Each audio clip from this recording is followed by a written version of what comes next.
இந்திய அரசியலமைப்பின் ஆர்டிகிள் 107 என்ன சொல்கிறது என்பதை இப்போது எளிமையாக பார்க்கலாம். பாராளுமன்றத்தில் மசோதாவை அறிமுகப்படுத்தும் மற்றும் நிறைவேற்றும் நடைமுறைகள் பற்றி பேசுகிறது. மசோதா அறிமுகப்படுத்தும் அதிகாரம். எந்த மசோதாவையும் மக்களவையிலும் மாநிலங்களவையிலும் அறிமுகப்படுத்தலாம்.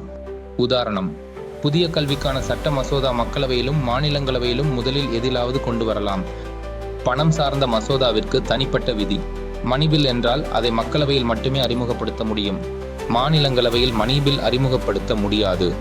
மேலும் பிரசிடென்ட் குடியரசுத் தலைவரிடம் முன்கூட்டியே அனுமதி வழங்கிய பிறகே மணி பில் அறிமுகப்படுத்த வேண்டும்.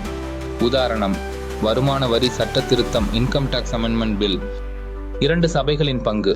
மசோதா 2 சபைகளிலும் ஏற்றுக்கொள்ளப்பட்டால் மட்டுமே அது சட்டமாகும். மணி பில் மட்டும் விதிவிலக்கு, அது மக்களவையில் ஏற்றுக்கொள்ளப்பட்டால் போதும். மசோதாவை கைவிட முடியாது.